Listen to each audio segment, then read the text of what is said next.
Theorem 6.1 theorem 6.1 chapter 6 के theorem है, जिसको हम बीपीटी के नाम से भी जानते हैं, थेल्स थ्योरम के नाम से भी जानते हैं। बीपीटी मतलब बेसिक प्रोपोर्शनेट थ्योरम। ठीक है, इसमें क्या बोला गया है, कह रहा है if a line is drawn parallel to one side of a triangle.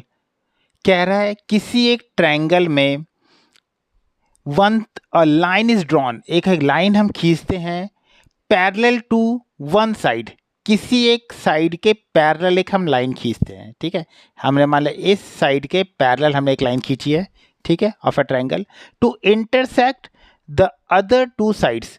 जो अदर टू साइड्स है, ये जो दोनों साइड्स है, इसको क्या करती है, काटती है वो other two sides in distinct points, अलग अलग पॉइंट में वो उसको कट करती है।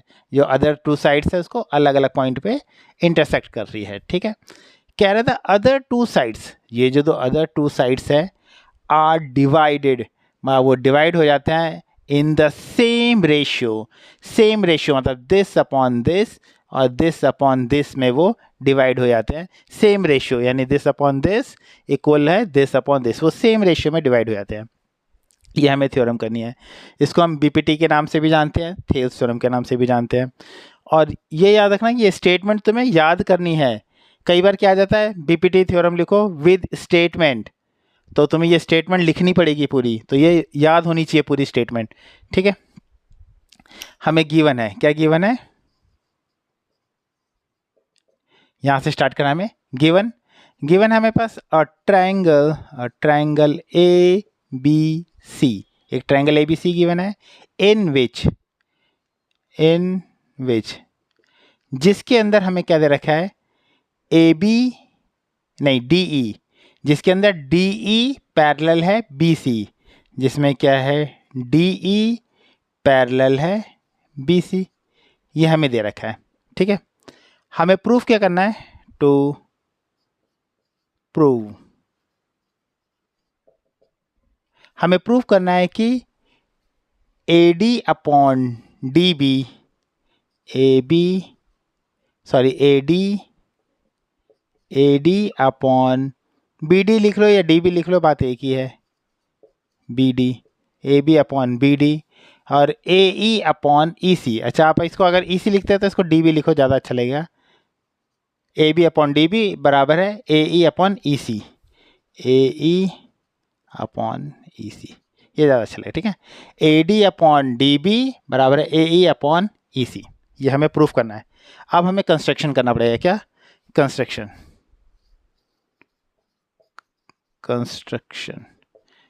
में हम क्या लिखेंगे, ड्रॉ करेंगे। क्या करेंगे, ड्रॉ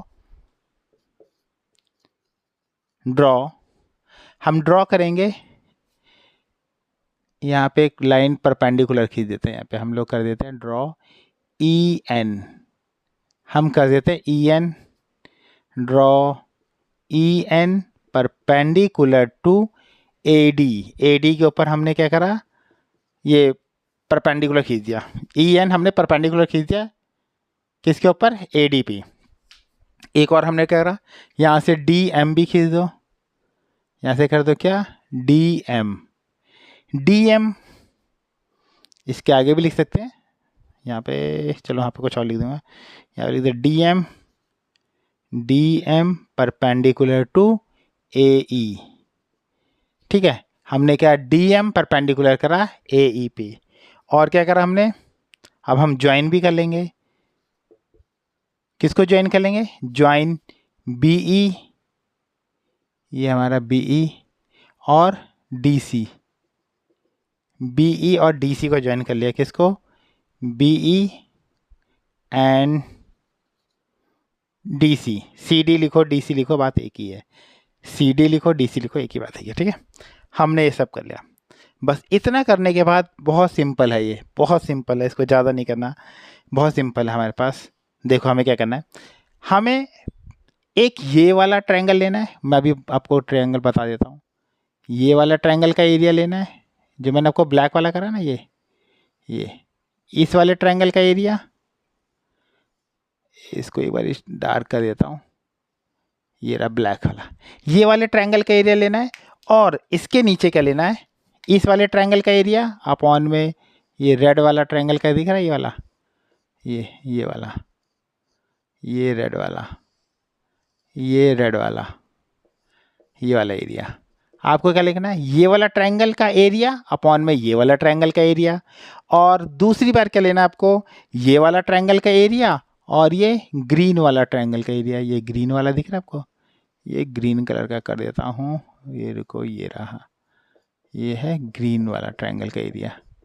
हल्का चल रहा है थोड़ा ये ग्रीन वाला, अभी तो नया खोला है, चलो कोई बात नहीं, ठीक है, ये हमारे पास हो गया। हमें क्या करना है, एक बार ये ब्लैक वाला, ये वाला ट्रायंगल का एरिया अपॉन में रेड वाला ट्रायंगल का एरिया, एक बार ये लेना है, एक बार क्या लेना है, यही वाला ट्रायंगल का एरिया और ये वाला ट्रायंगल का एरिया, बस, ठीक है। अब देखो हमें क्या लेना है, area of triangle ADE, ADE upon में क्या लेना है, एरिया ऑफ ट्रायंगल, ये रेड वाला, BDE, BDE, आपको एक ब्लैक वाला ADE और ये रेड वाला लेना है। अच्छा, जो ट्रायंगल का एरिया क्या होता है, half into base into height, half into base into height, इसका भी यही होगा, half into base into height. अच्छा, यहाँ पे भी जगह कम पड़ रही है, ओह, इक्वल का साइन लिखना है, चलो नीचे लिख देता हूँ, ठीक है। अच्छा, हाफ बेस, बेस हमारा क्या है इसके अंदर, जब हम रेड वाला ट्रायंगल लेंगे तो बेस इधर वाला लेंगे, इधर वाली लाइन ले लेंगे, ठीक है। हाफ इंटू बेस, इसका एरिया निकालना है किसका, ADE का, ADE इसका एरिया निकालना है, तो हम बेस इसको लेंगे, बेस और height, half into base AD, और हाइट हमारे पास क्या हो जाएगी, हाइट हमारे पास NE, ये हो गया। अब रेड वाले ट्रायंगल का एरिया, रेड वाले ट्रायंगल के एरिया में बस आपको एक चीज़ पहले समझाना चाहता हूँ, इसका भी half into base into height होगा, ठीक है। अब इसमें एक चीज़ और आपको समझा दूँ, ये half into base into height कैसे कैसे लगता है, पहले तो एक तो राइट एंगल ट्रायंगल पे लगता है, अगर एक राइट एंगल ट्रायंगल है, ये आपका बेस और ये हाइट हो गया, half into base into height, base into height, ठीक है। अगर आपका ट्रायंगल ऐसा है, ये रहा, तो आपका ये वाला आपका पूरा यहाँ से तक बेस हो जाएगा और ये हाइट हो जाएगा, half into base into height, ये बेस और ये हाइट हो गया। अगर आपका ट्रायंगल इसके अंदर ऐसा है, मान लो ऐसा है, अब इसमें तो ये हाइट है ही 90 डिग्री है नहीं, इसमें तो 90 डिग्री था, यहाँ पे 90 डिग्री था, हाइट हो जाता है ये, अब इसके अंदर 90 डिग्री तो है ही नहीं, अब इसका एरिया कैसे करें, हम इसको बढ़ा लेते हैं आगे, ऐसे ऐसे करके, ऐसे बढ़ा लेंगे, ऐसे बढ़ा लेंगे, तो ये हाइट आ जाएगा, H आ जाता है, ये हाइट है, और बेस ये वाला नहीं है, बेस सिर्फ इतना सा है, यहाँ से लेके यहाँ तक, आप बेस ये ले लोगे और हाइट ये ले लोगे, तो आपको पता है एरिया बस इतना सा ही निकलेगा, ये इतना सा एरिया निकलेगा बस, ये बस यही है इसमें। इसमें अब देखो इसके अंदर कैसी चीज़ है, यहाँ पे हमारे पास एक, मैं रेड कलर से बनाता हूँ, रुको, यहाँ पे मान लो अगर हमारे पास ये, हमारे पास एक ऐसा है, ठीक है, और ये 90 नहीं है, ये थोड़ा सा ऐसे मान लो, ये 90 नहीं है, ये ऐसे थोड़ा सा है, मान लो, ठीक है।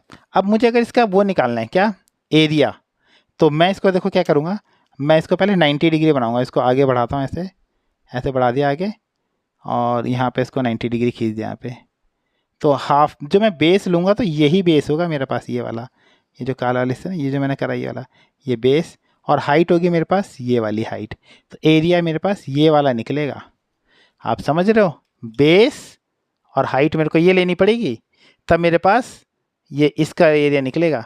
आप रेड वाले का समझ रहे हो आप, ये बेस आपको यहाँ तक लेना पड़ेगा और हाइट आपको यही लेनी पड़ेगी 90 डिग्री की, ठीक है। तो हम इसका क्या हो जाएगा, हमारे पास हाफ इंटू बेस, रेड वाले का एरिया निकाल रहे ना, BDE, BDE, तो बेस हमारे पास ये हो जाएगा BD, BD लिखो या DB लिखो, बात एक ही है, DB लिख लेते हैं, half into base DB, half into base into height, height हमारे पास क्या आएगा, NE, और आपको ज़्यादा दिमाग लगाने की जरूरत भी नहीं है, ये ही बचना चाहिए, ये जो पहला AD अपॉन में DB बचना चाहिए, देखो बाकी तो सब कट जाएगा। समझ गए? आपको ये ब्लैक वाला एरिया अपॉन में रेड वाला एरिया, ब्लैक वाला एरिया रेड वाला एरिया, ये छोटा वाला ट्रायंगल, ये वाला ट्रायंगल का एरिया अपॉन में ये रेड वाला ट्रायंगल का एरिया, बस इतना याद रखना है। Half into base into height, half हो गया, बेस हमारे पास ये हो गया, हाइट हमारे पास ये हो गई। अब इस वाले ट्रायंगल में क्या हो गया, BDE में रेड वाले ट्रायंगल का एरिया देखो BDE, हाफ इंटू बेस, ये रहा बेस इंटू हाइट, ये हमारा हाइट हो गया बस। ये इससे अब इसको इरेज कर देते हैं, रुको पहले कहाँ गया डस्टर, ये हमारे पास, इसको इरेज कर देते हैं, ये हमने करा था, ठीक है। अब हमारे पास क्या हो गया, ये वाला इससे कट गया, ये वाला इससे कट गया, तो यहाँ पे क्या बच गया, AD अपॉन में, AD अपॉन में, इसको नीचे लिख लेते हैं थोड़ा सा, यहाँ लिखते हैं AD अपॉन में DB, ठीक है, इसको नंबर 1 मान लेते हैं, ठीक है।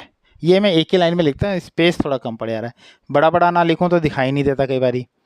अच्छा, अब हमारे पास ये वाला अपॉन में ये वाला एरिया आ गया, अब यही वाला एरिया अपॉन में ग्रीन वाला लिखना है, बस आपको क्या लिखना है, एरिया ऑफ ट्रायंगल, आप समझ गए कौन सा ऊपर वाला, ADE, ये वाला एरिया ऑफ ट्रायंगल अपॉन में ये वाला DCE, एरिया ऑफ ट्रायंगल, कुछ भी लिख दो, CDE लिख लो, CDE, बात एक ही है, ट्रायंगल का नाम आना चाहिए पूरा। अच्छा, इसका भी क्या होगा, हाफ इंटू बेस, बेस अभी फार्मूला बार बार लिखने की जरूरत नहीं है, बेस। अब इसमें क्या होगा, ऊपर वाला ट्रायंगल बेस हमारे पास ये रहा AE, half into base into height, height हमारे पास DM, ठीक है। अब आप समझ ही गए, ग्रीन वाले का एरिया CDE, अभी ग्रीन वाले का एरिया का बेस क्या होगा, ये रहा बेस, अभी थोड़ी देर पहले सिखाया था, ओ हाफ इंटू बेस, बेस हमारे पास ये इतना रह जाएगा, ये रहा CE, जैसा लिखा है EC तो EC लिख दो, हाफ इंटू ये रहा EC, half into base into height, height हमारे पास यही रहेगा, देखो इसको आगे बढ़ा दिया जाए, ये वाला एरिया का रहेगा DM, ये समझ में आ रहा है ना, ये वाला जैसे मैंने बताया था अभी पीछे निकालने वाला, वो जो एरिया नहीं बताया था ऐसे करके, ये अगर ऐसे करके ऐसे हो, कुछ ऐसे करके ऐसे बड़ा हो, तो इसको ऐसे आगे बढ़ा लिया जाए, ये रहा आगे, और फिर ये 90 खींच लिया जाए, ठीक है, ये एक सीधी लाइन मान लो इसको, ठीक है। तो हमारे पास क्या, इसका एरिया कैसे निकलेगा, ये बेस और ये हाइट कहलाएगी, देखो यही बेस कहलाया है EC, और हाइट हमारे पास DM, ठीक है। अच्छा, अब हमारे पास ये कट जाएगा, क्या, ये इससे कट जाएगा और ये इससे कट जाएगा, तो क्या आ जाएगा हमारे पास, AE अपॉन में EC। अगर आप देखोगे तो आपके पास कट के यही बचना चाहिए, AD अपॉन में DB, AD अपॉन में DB, ठीक है, AE अपॉन में EC, AE अपॉन में EC, बस ये दोनों इक्वल तो होने चाहिए। अब इक्वल तो तभी होंगे, देखो ऊपर वाला एरिया, ये वाला एरिया तो सेम है AD, लेकिन ये और ये दोनों सेम नहीं है, तो यानी ये ग्रीन वाला एरिया और रेड वाला एरिया सेम होना चाहिए, ये क्या होना चाहिए, सेम, ये दोनों सेम होने चाहिए। सेम होने के लिए हम लोग क्या करेंगे, देखो ये दोनों एरिया सेम होते हैं, 9th क्लास में पढ़ाया जाता था, अब हमें 9th क्लास में तो हमने वो चैप्टर कट गया था हमारा पैरेललोग्राम वाला, अब मैं तुम्हें यहाँ पे बताता हूँ, ये इसको इरेज कर देता हूँ, ठीक है, बस हमें ये तो प्रूफ करना, हम इसे इरेज कर देते हैं, नोट कर लेना पॉज करके। अच्छा, यहाँ देखो क्या करेंगे हम लोग, हमारे फर्स्ट, अब इसमें हमें एक चीज़, पहले मैं तुम्हें एक चीज़ समझा दूँ इसके अंदर, कि अगर दो लाइन जब पैरेलल होती है, दो लाइन पैरेलल होती है और ये ट्रायंगल, यहाँ से ट्रायंगल बनता है जिसका सेम बेस, जैसे कि ये वाला, एक ये वाला ट्रायंगल बन गया और एक ये वाला ट्रायंगल बन गया, ये इस कोने से मिला लो इसको, ये वाला ट्रायंगल है।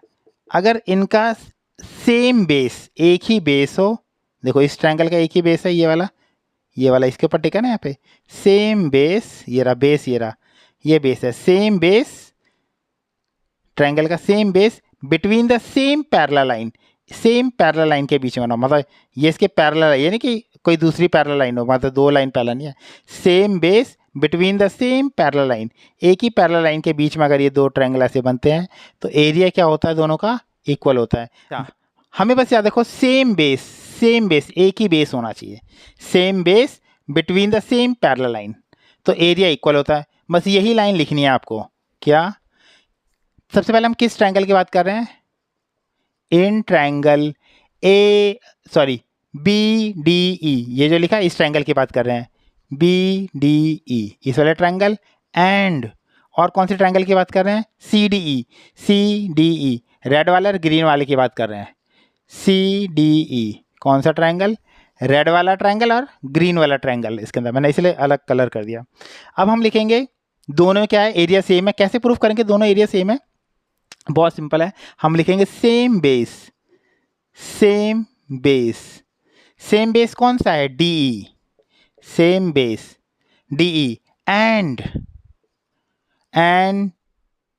Between same base D and between same parallel line. कौन सी सेम पैरेलल लाइन से हमारे पास? DE and BC. अगर ऐसा होता है, सेम बेस, उसका सेम बेस होता है, सेम पैरेलल लाइन में होता है, भाई एरिया इक्वल हो गया कि नहीं हो गया? Area of D B D E, area of triangle लिख दो, ट्रायंगल लिख लेते हैं हम लोग, area of triangle B D E किसके इक्वल होगा? ये ग्रीन वाला, एरिया ऑफ ट्रायंगल, कौन सा ट्रायंगल? ग्रीन वाला, सी डी ई। अच्छा, यहाँ पे थोड़ी सी लाइन इसको ऐसे मोड़ देते हैं यहाँ पे, ठीक है। हाँ, अब देखो, अब आपका देखो, ये ऊपर वाला तो दोनों बराबर है ही, नीचे वाला भी दोनों बराबर हो गया ये रहा यहाँ पे। तो हमें क्या पता लगता है कि भाई ये दोनों बराबर है, from first, second and third, from equation first, second and third, हमें तीनों से क्या पता लगता है कि ये दोनों बराबर है। ए डी अपॉन में डी बी बराबर है ए ई अपॉन में ई सी, हैंस प्रूव। बहुत सिंपल थ्योरम है, कुछ भी नहीं करना आपको, दिस अपॉन दिस रखना है, दिस अपॉन दिस रखना है, बस। ये ब्लैक वाला ट्रायंगल ऊपर वाला अपॉन में रेड वाला, ब्लैक वाला अपॉन में रेड वाला, ये 2 बार रखना है ऐसे, बस। और हाइट हमेशा यही लेनी है, एक बार ये लेनी है, एक बार ये लेनी है, तभी कट जाएगा। देखो दोनों में हाइट सेम लोगे तभी तो कटेगा। ये ए डी अपॉन में डी बी, ये बचेगा ना, ए डी अपॉन में डी बी बचेगा पहली बार में, दूसरी बार में ए अपॉन में ई सी बचेगा, यही बचेगा बस। ये ग्रीन वाला रेड वाला ट्रायंगल का एरिया इक्वल है। कैसे इक्वल है? Same base D E and between the same parallel line, ये सेम पैरेलल लाइन के बीच में बना हुआ है, तो हमारे पास एरिया दोनों का इक्वल हो जाएगा। रेड वाला और ग्रीन वाला का एरिया इक्वल है हमारे पास। अब तीनों से हमें पता लग रहा है, इससे कैसे? ये देखो ऊपर वाला तो दोनों सेम मिल ही रहा है, ये दोनों भी एरिया सेम है। जब ये दोनों भी सेम हो जाएगा तो ये और ये पूरा एरिया ये नहीं आ जाएगा, इक्वल आ जाएगा पूरा, हो गया हैंस प्रूफ। बस जरा सा है, यहाँ से यहाँ तक लिखना है। हाँ, एक चीज़ याद रखना, कई बार आ जाता है थेल्स थ्योरम लिखो और उसके स्टेटमेंट भी लिखो। स्टेटमेंट बड़ा ध्यान रखना, स्टेटमेंट आ जाता है, ये याद करना जरूर, स्टेटमेंट आ जाता है। कई बार आता है बीपीटी थ्योरम लिखो और उसकी स्टेटमेंट लिखो, BPT, basic proportionate theorem, BPT के नाम से भी जाना जाता है, ये पूरा बीपीटी थ्योरम के नाम से जाना जाता है, ठीक है। और एक चीज़ और बता दूं, ये जो थेल्स थ्योरम का एक स्टूडेंट था, पता है उसका नाम क्या था? पाइथागोरस। इसका जिसने थ्योरम लिखे ना थेल्स, उसका स्टूडेंट था पाइथागोरस। बुक में पढ़ लेना, एनसीईआरटी में सब लिखा रहता है, ठीक है। चलो इसको कर लेना, ये आएगा एग्ज़ाम में 100%।